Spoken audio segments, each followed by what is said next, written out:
روزہ 3 چیزوں سے ٹوٹتا ہے اور 3 چیزوں سے نہیں ٹوٹتا.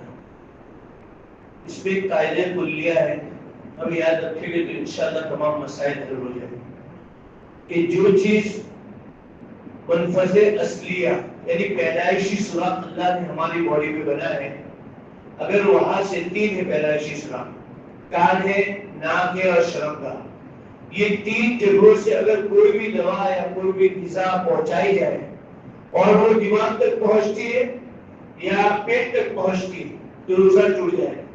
کوئی بھی چیز منفذ اصلیہ یعنی ناک, کان اور شرمگاہ کے ذریعے پہنچائی جائے اور ڈائریکٹ دماغ تک پہنچے یا پیٹ تک تو ہمارا روزہ ٹوٹ جائے گا. یہ قاعدہ ہے. سب سے پہلے ہم لیتے ہیں سر کے مسائل کو کہ اگر آدمی سر پر پانی ڈالتا ہے, اسی طریقے میں سر میں تیل ڈالتا ہے, اسی طرح رومال بھگا کر سر پہ رکھتا ہے, اس سے روزہ نہیں ٹوٹے گا.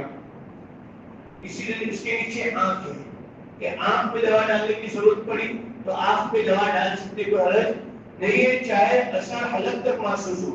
آنکھ پہ دوا ڈالنے کی وجہ سے حلق تک اثر ہو پھر بھی روزہ نہیں ٹوٹے گا. اسی طریقے پر آنکھ میں سرما لگانا ہے تو لگا سکتے ہیں. اس کے نیچے ناک ہے, ناک پہ دوا ڈالنے سے روزہ ٹوٹ جائے گا. ناک پہ دوا ڈالنے سے پیدائشی سوراخ ہے. عطر ہے, خوشبو ہے, اس کو سونگھنے سے روزہ نہیں ٹوٹے گا. اسٹیم لینا, دھواں لینا, پارا یا کچن میں عورتیں کام کرتی ہیں یا کہیں دھواں ہے تو آدمی قصدن دھواں لے گا, اسٹیم لے گا تو روزہ ٹوٹ جائے گا کیونکہ دماغ تک پہنچے گا. اگر بغیر اختیار کے دھواں چلا گیا تو روزہ نہیں ٹوٹے گا. اگر ارادتن لے گا تو روزہ ٹوٹے گا, بغیر ارادے کے نہیں ٹوٹے گا. وکس بم لگانا, وکس بام بام کے تعلق سے لکھا ہے کہ ناک کے اندر نہ لگائے, اس لیے کہ اگر ناک کے اندر لگایا جائے گا تو ممکن ہے کہ سانس وغیرہ لینے سے اندر دماغ تک پہنچ جائے, اس کے باہر کے حصے میں لگایا جائے, یہی احتیاط ہے. 5واں مسئلہ ہے نقصیر پھوٹنا. اگر خون نکلتا ہے ناک سے اور باہر نکل گیا اس سے روزہ نہیں ٹوٹے گا, لیکن خون نکلا اور اس کا حلق میں مزہ محسوس ہوا تو روزہ ٹوٹ جائے گا. ناک کے نیچے کیا ہے, منہ. کیا ہے منہ کے مسائل.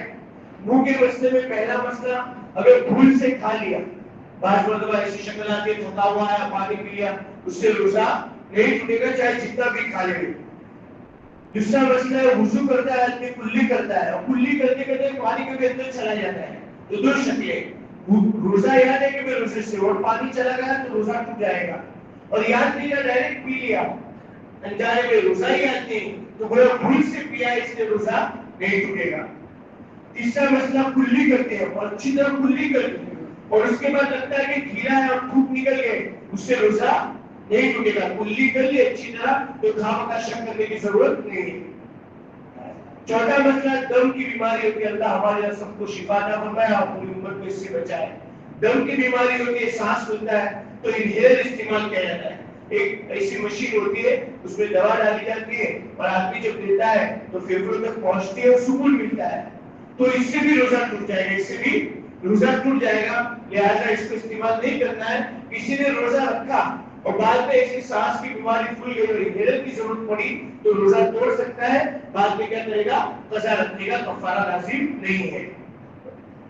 5ویں چیز ہے چیک اپ کے لیے کیمرہ حلق میں ڈالنا. ایسے مسائل آتے ہیں کہ یہاں سے حلق سے کیمرہ ڈالنا ہے تو 2 شکلیں. اگر دوا وغیرہ لگا کر ڈالی جاتا ہے وائر وغیرہ تو روزہ ٹوٹ جائے گا, صرف ڈائریکٹ لگایا جاتا ہے تو روزہ نہیں ٹوٹے گا. ایک مسئلہ ہے منہ میں کھانا پھنس جانا, منہ میں پیزا پھنس جاتے سہری کھائیے, اب باہر ڈال دیا تو کوئی غلط نہیں, لیکن اندر نکل گیا, اندر نکل گیا تو چنے کی مقدار ہے اس سے بڑا ہے تو روزہ ٹوٹ جائے گا, اگر اس سے چھوٹا ہے تو روزہ نہیں ٹوٹے گا. آخری مسئلہ ہے الٹی وومٹ. اگر قصدن کہتی جان بوجھ کے بے چینی ہوتی ہے کبھی کبھی اور آدمی قصدن کیا کرتا ہے, تو اگر قصدن کہہ کے اور منہ بھر کے ہو تو روزہ ٹوٹے گا. اگر بغیر اختیار کے کہہ جائے جتنی بھی ہو روزہ نہیں ٹوٹے گا. قصدن کرے گا تو منہ بھر کر تو ٹوٹے گا, ورنہ نہیں, بغیر اختیار کے تو نہیں ٹوٹے گا. اور اگر تیز کی اور واپس لوٹا دی, واپس اندر لوٹا دی تو منہ بھر کر ہوگا تو روزہ ٹوٹے گا. اگر منہ بھر کر نہیں ہے اور لوٹا دی ہے قصدن تو روزہ نہیں ٹوٹے گا. اگر آٹومیٹک چلی گئی اندر تو اس کو روزہ نہیں ٹوٹے گا. خلاصہ ہے کہ منہ بند کرو تو روزہ ٹوٹے گا، منہ بند سے کہو تو روزہ نہیں ٹوٹے گا۔ اللہ تبارک و تعالی ہمیں ان مسائل پر عمل کی توفیق عطا فرمائے۔